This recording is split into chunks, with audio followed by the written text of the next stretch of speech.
So, Christopher Dale, thanks again for the $5. He says, "Has Rob ever wrestled for any Lucha Libre promotions? What does he think of the style? I hear the rings are much harder, like the old WWF ones." Rob, do you have any experiences with the Lucha Libre? A little bit. You know, maybe I wrestled Dr. Wagner Jr. and um, it's Junior, right? Dr. Wagner Jr. Yeah, Yeah. yeah, Doctor Way, yeah. Hmm. And I believe this was a co-promotion. It was down there in Mexico.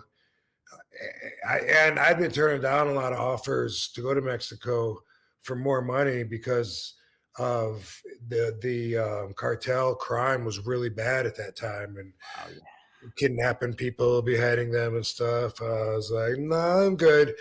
And then TNA booked me down there. You know, so I went down there, and yeah, the ring was bigger, and usually when it's bigger, that might make it a little harder. You know, it's like that didn't stand out to me, but kind of just like the All Japan ring. Also, it's a little bigger, a little stiffer.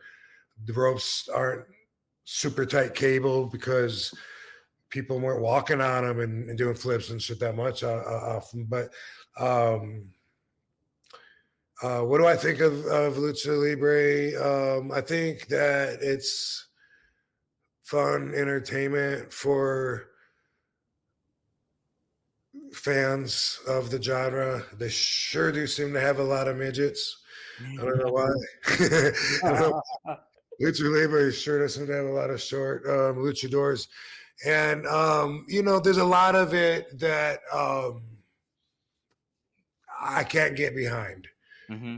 And Hmm. I see its influence on some of the today's product in American wrestling. And if I see a wrestler, you know, like barely tug the person's wrist and just barely pat him on the ass, and the person takes off running, I don't need to see it anymore. You know what I Yeah, mean? Like, yeah. like that right there is going to distract me so much.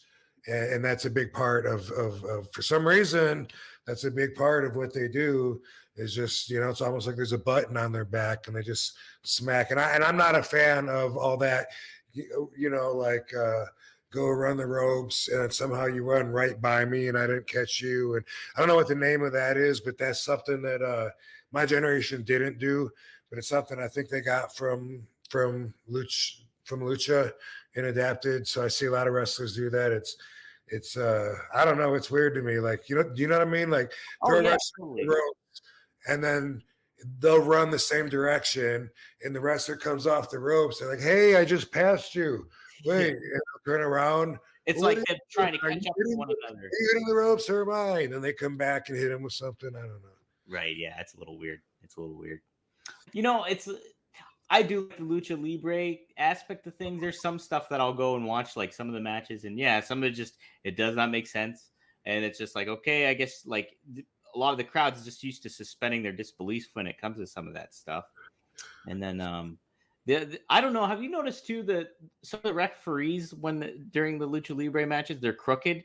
Like they'll do like slow counts and stuff like that. I'm like, Yeah, why is this guy doing this? I don't know. that's the way the officials are in Mexico, so Yeah, it makes more sense to them. It loses something in translation, but yeah. see if you see the police down there standing in a roundabout, catching every car and leaning in their window and getting paid. And the only way you get out of it is if he's already got a car, you might be able to make it around in hurry.